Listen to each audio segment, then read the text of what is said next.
Well, hello, everyone. Welcome to the Dr. Quack Podcast. I'm your host, Dr. Quack. And I'm the important one, Mr. Mayhem. Today we celebrate the one thing Jim Herd did well for professional wrestling. He made Pizza Hut delicious. He did. Thank God for Jim Herd doing that, huh? Because what he did in wrestling sucked. Mm-hmm. And we get to talk about that here. With this show right here. Yeah. Clash of the Champions 7. Oh, God. This took place on June 14th, 1989. Now, the significance of this taking place at Fort Bragg, North Carolina, is that June 14th is Flag Day. It's also the date the Army was incepted in 1775. So they spent a lot of time talking to soldiers about the importance of Flag Day and Army's birthday. We both served in the Army. We're very familiar with that day. And they brought out Lieutenant General Steiner, no relation to Rick or Scott Steiner, who was the commander of the 18th Airborne Corps, which is the commander of the post. And the reason we point him out, one, he actually did a video, but two, he's a very famous military man. He died in 2022. He is in the Ranger Hall of Fame, the Special Forces Hall of Fame, and he commanded Special Operations Command after this show aired. So he was a big deal in the Army, and that's just why we wanted to point it out. Yes, this is Clash of Champions number 7 on the list. Yeah, we're going through our Clash of Champions phase here, you might say. We got a couple more coming up afterwards. But this one here was June 14th, 1989 in Fort Bragg, North Carolina at the Ritz-Epps Fitness Center. Yep, which was the main gym there on Fort Bragg in Fayetteville. Keep wanting to call it Vietnam. Sorry for all you guys. It's not a great place. I've been there. It's not a great place. We had Gary Michael Capetta do the ring announcing, the great Gary Michael Capetta. We only had 2 referees. Yes, who were they? Tommy Young and Nick Patrick. That's right. 2 solid, very good, solid referees. Who was on commentary?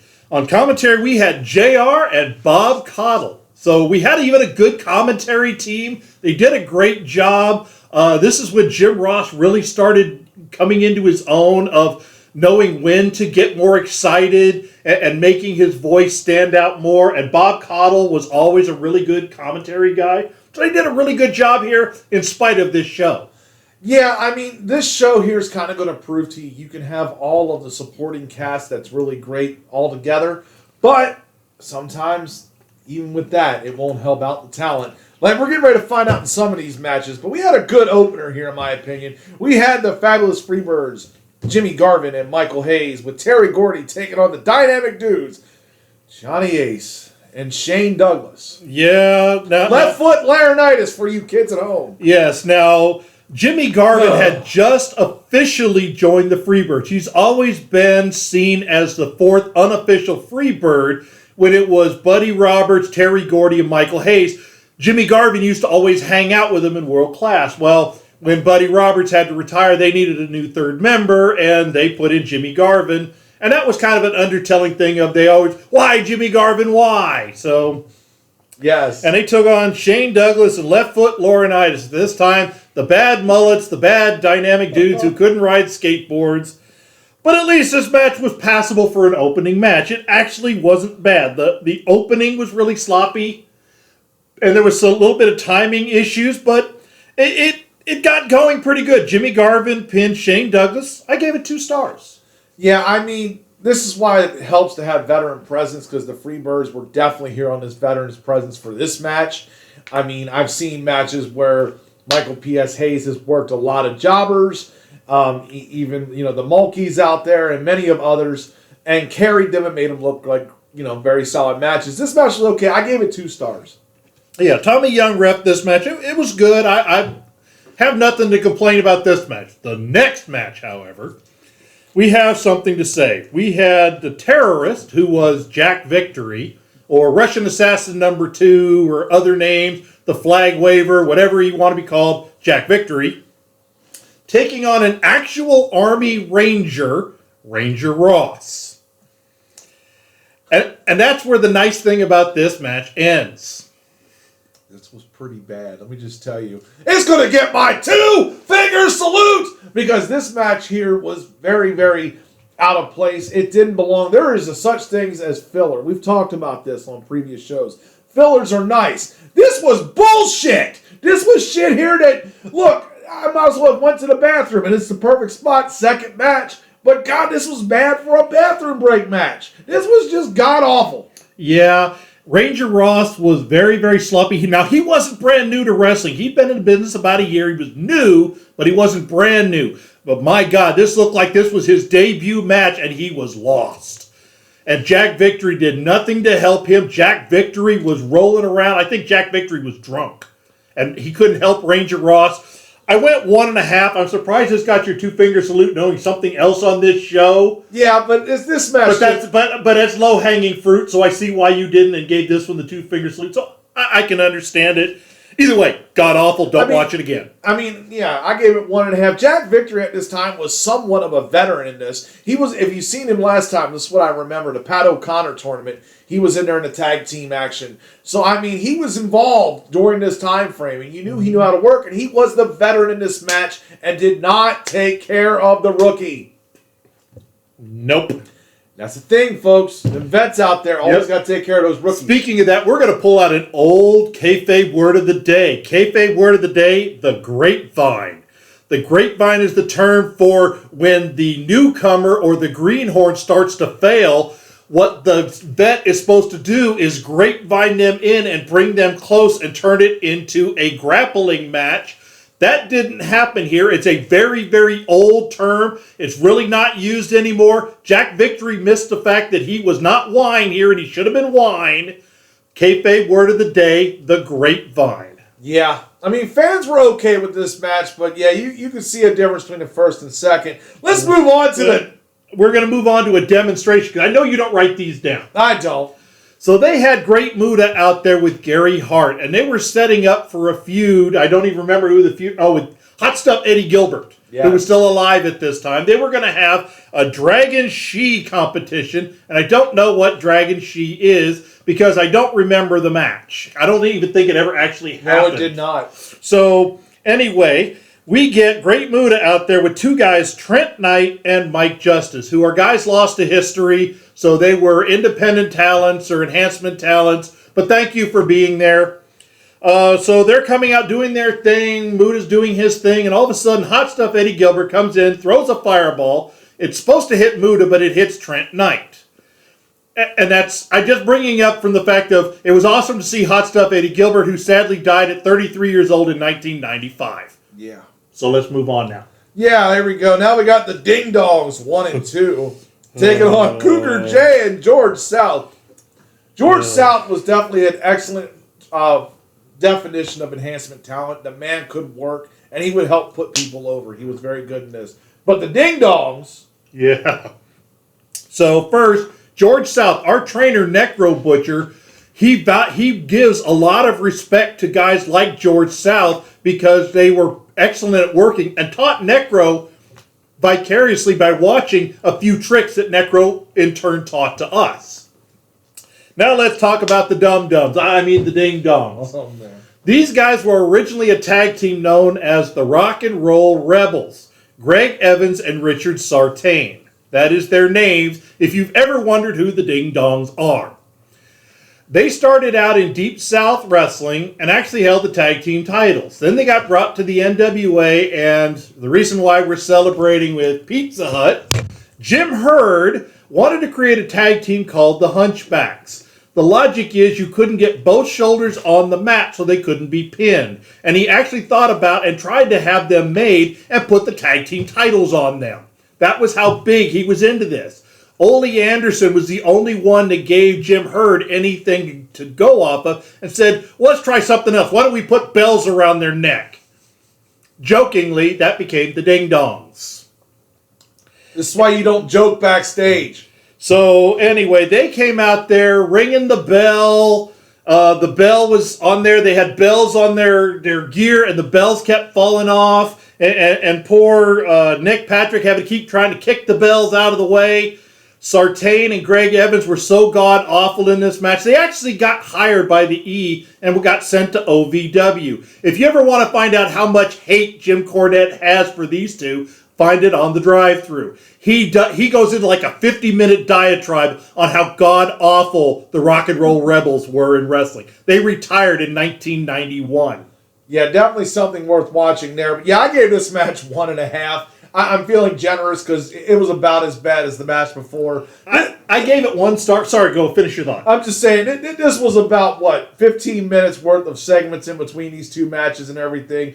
And this was like, man, you could have fixed yourself a ham sandwich. Yep. You could have took a nice power nap. You could have done a whole bunch of things that would have been better than watching these matches here. Yeah, and keep in mind, the thought for the Ding Dongs, they were supposed to be family entertainment because the kids would love it. And they debuted on a military base. I gave it 1 star for one reason. I wanted to give this thing no stars. I gave it 1 star for one reason. Sartain is there ringing the bell that's hanging off the ring, off the post, and it fell off and the soldiers cheered because the bell was broke.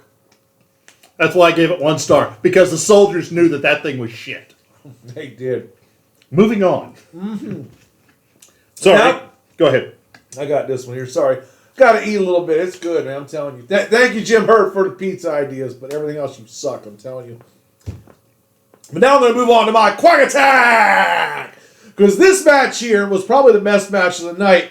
And I'm talking about the Midnight Express with Bobby Eaton and Stan Lane, with Jim Cornette taking on a Samoan SWAT team, Samu and Fatu, with Paul E. Dangerously, otherwise known as Paul Heyman. See, Paul Heyman has always had a hand in the Samoan dynasty here, as we see later today in pro wrestling.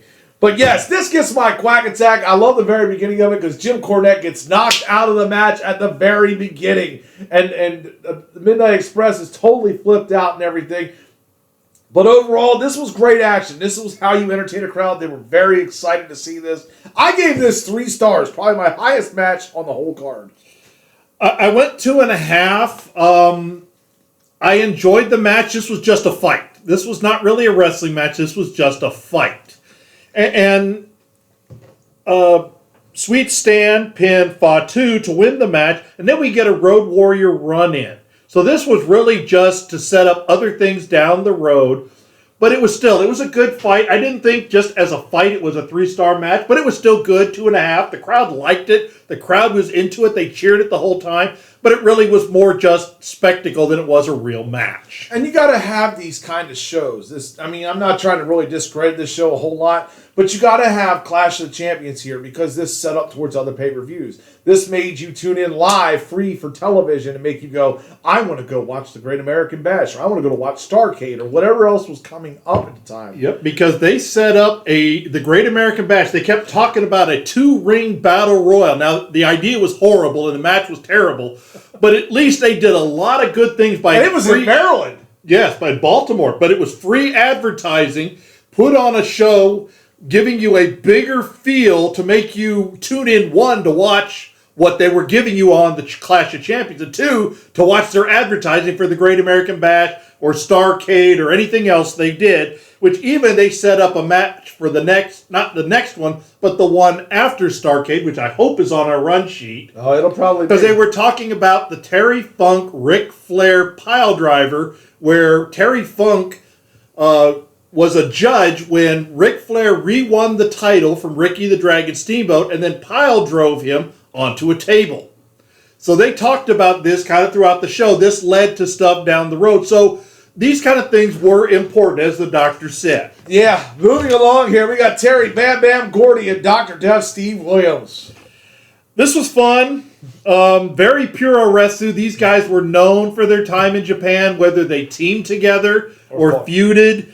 This was just a solid pure wrestling fight. It ended in a double countout. I went 2 3/4. This was a better fight than the Midnight Express and the Samoan SWAT team. It was more organized, and the crowd and the cameras got a better view of it. Yeah, I'll go 2.5 on it. I'm more popped for when I saw the initial shot of Jim Cornette getting knocked out and what they were going to do. I thought that got me more excited. But yeah, this was a great street fight here. This was a good setup towards their feud. Yeah. So I'll go 2.5 on that. All right. And the next match was the one. Now, this was a debut, but they also aired 2 others in vignette. So we're going to go over the vignette people first. Getting ready to come into NWA was Flying Brian Pillman. Yep, very young. And Gator Scott Hall with the yellow blonde hair and the mullet. But we get this debut, Norman the Lunatic, a.k.a. Bastion Booger, Trucker Norman, Makan Singh, Mike Shaw, Friar Ferguson, and all the other bad gimmicks. No wonder he was insane. Look at all the gimmicks he knew he was getting ready to get saddled with. Taking on Mike Justice. It was a decent debut. I mean, I wouldn't have done this on a pay-per-view. I almost question why it appeared here, but at least here was free television, so they thought they had a star in the making. They just didn't know what to do with him. I went 1. Yeah, and that was most common here at this time frame in the NWA WCW. I went 1 star on this. This was just more filler, and that's all it was. It was like, here, let's have something that might possibly lead further down the road. That's all this show was. Yeah, but I will say it was funny. They did use soldiers out there by their uniforms. They brought a bunch of medical soldiers out there in their scrub whites, trying to load Norman the Lunatic onto a gurney to take him away. I'm going to bump it up to 1.25 because the soldiers, they were playing ball. They were, come on, get down here. They were playing ball. Jesus. Yeah, that was a good thing. Moving along here, the Varsity Club, Mike Rotunda and Kelvin Sullivan will be taking on the Steiner brothers. With Missy Hyatt. Yeah, Missy Hyatt as the Steiner brothers manager. Yes. Yeah, at this time, Missy Hyatt was married to Hot Stuff Eddie Gilbert. That's why she had a job. This match, I've always been a fan of the Varsity Club. You're a fan of the Varsity Club. Oh, I really enjoyed this. I think this was towards the beginning of it because they didn't have Dr. Death in the Varsity Club yet. They didn't have Sting yet. They didn't have Rick Steiner yet. So I always enjoyed this, and this was a pretty decent tag team match, although it was very chaotic. They called it Australian Rules, which in the United States they call it Tornado Tag. Yes. It was hard to keep up with, and the camera people didn't do a great job because Jim Herd probably was yelling in their ear, "Look at Scott Steiner! Look at the biceps!" He probably was. I went 2.5, but this match was okay. I mean, it could have been better. It was probably better if you were watching it live. The camera work wasn't great. No. I went 2.5 with it. I thought it was a very solid match here. God, I'm just hearing Jim Herd probably yelling at people. We talk about this as well. Production, just like we were talking about. You got to have good production. You got to be able to see what you're talking about. If I hear Jim Ross and Bob Caudle talking, I want to be able to see what exactly they're talking about, not imagine it. I'm watching TV, not reading a book. Yes, and also one of the other things, production value. NWA was good at this for a while, and then with Jim Herd, the NWA likes a dark arena where you've got a spotlight right on the ring. WWF doesn't do that. They light the whole area, but NWA and WCW like to do that. But Jim Herd didn't understand that. He wanted to partially light the ring and partially light the ringside area, so it was a little dark here as well. Yeah. And moving along here, we've got the NWA World Television title. A man called Sting taking on Bill Irwin. Yeah, this is Wild Bill Irwin. This is the bullwhip. He's not the goon. He's not the jobber to the stars. He's got a bullwhip and coming out there. He's kind of along the same lines of the Texas Outlaws. The match was okay. It wasn't thrilling. They put Bill Irwin out there because Sting needed a vet out there because they were trying to groom him and mold him. This match really wasn't put together really well. It was a dumb finish because Sting didn't jump right to get caught for the crossbody. So that threw off the timing. And then Bill Irwin standing there so long holding the whip up over his head because Sting won't come get him. It just kind of looked sloppy, but it was a 2-star match. It was not thrilling, but it didn't hurt anybody. Yeah, if you're looking for good Sting matches without Ric Flair being his opponent, you've got to go to probably 1991 to 92 just to see that, because a lot of this was his growing years. He took on veterans that sometimes took care of him and sometimes didn't. This was about a mixed bag. I went 2 stars on it just because, I've seen worse from Sting and I've seen better from Sting. Yeah, really 92. The time that Sting started coming into his own and be able to work with other people than Ric Flair, it was a guy named Cactus Jack that really kind of taught Sting, grow up, be a man. The company wants you, do your work. What the hell happened to that guy? I think he fell off a roof or fell off a cage or something. Yeah, and made a Hall of Fame too. Yeah. See? You got to have good, strong veteran presence, and that is important for this match here, and that's what you needed, but you didn't get. Let's move on to the fabulous Freebirds. They're back again. Jimmy Garvin and Michael Hayes taking on the Midnight Express. Bobby Eaton and Stan Lane with Jim Cornette. Yep, I like Jim Cornette's promo here when he talks about the Midnight Express and the length of time they've been relevant, and the Freebirds and the time they've been relevant. This is the first time you get the Freebirds versus the Midnight Express. Yeah, this was a very solid match here. Yeah, and like these guys were both in Texas together in world class and never faced each other. This is the first time you get the Freebirds and the Midnight Express. And of course, Paulie Dangerously comes down, hits him with a racket, and they dynamic dudes. It's still hard to see the Midnight Express's baby faces, but the dynamic dudes come out and carry Jim Cornette off. Yeah. That whole thing there, that whole scenario. But yeah, this match was good. I enjoyed it. I went 2 stars on it. I went 2.5. It was decent enough. It worked. Garvin pinned Bobby Eaton after Terry Gordy powerbombed Bobby Eaton to give them the not the first, but they were the NWA Tag Champs because they had been stripped for whatever reason. I don't remember why. I didn't feel like looking it up. But so that made the first of the multiple-time tag team runs for the Freebirds, and it was okay. It wasn't great. It was okay. Yeah. Let's move on to the main event. He was excited about this. I liked this main event. He did. I did not. I'm going to tell you, Ricky Steamboat, Terry Funk, I feel like this match shouldn't have been the main event. I mean, it did not click with me very well. I did not like it. I thought this was a contrast to styles. The fans were kind of excited, but this was me. I did not like it. And then you had Lex Luger jumping out here at the end of it. I understand this is a Clash of the Champions. This ain't a pay-per-view. So, I mean, it helped build towards it, but I wasn't feeling it. I went 2 stars. Alrighty. I went 3.25. So this difference of opinion. Yeah, because I've had matches that he hated, and he's had matches I hated, so... This was actually called a ranking match. And the reason they called it a ranking match, Terry Funk was number 10th ranked towards winning the world title. Ricky Steamboat was number 1 because he had just recently lost it. So this match was a really good match between them. Yes, it was a very contrast of styles. Terry Funk falling all over the place, bumping like a fool, making Ricky Steamboat look good, as a veteran should and did. It was a very enjoyable match until we got Duckface Lex Luger out there in his Zubas. He comes out there, cuts this stupid promo. By the way, Ricky Steamboat won by disqualification because Terry Funk hit him with the microphone. Then Duckface grabs the exact same microphone and then... Or actually, he started like this. Does this thing work? And then he held it up to his mouth and realized it worked. So I wish I was making it up. That's true.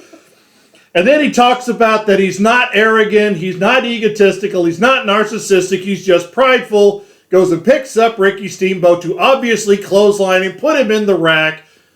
And then that leads us to the 7 minutes of Bob Caudle and Jim Ross watching people leave to go out of the building to tell us what we just watched. Yeah, again, learn from that, and they did. It took them years. Yeah, 2001 when they went out of business.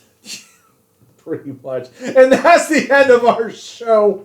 Yes, we're continuing on here. Yes, what are we continuing on with? We're continuing on with the Clash of Champions here. We got actually 2 more that'll be coming up here. Right. And our next one, right there. Oh, you did. You put it on there. See, I got to make sure he's happy every once in a while. Thank you, sir. See, I bought the pizza because he put that show up here. See, that's what matters. I'm Dr. Quack. And I'm the important one, Mr. Mayhem. Make sure you tune into the next one. This match is great. Watch it first. You will love it. See you next time.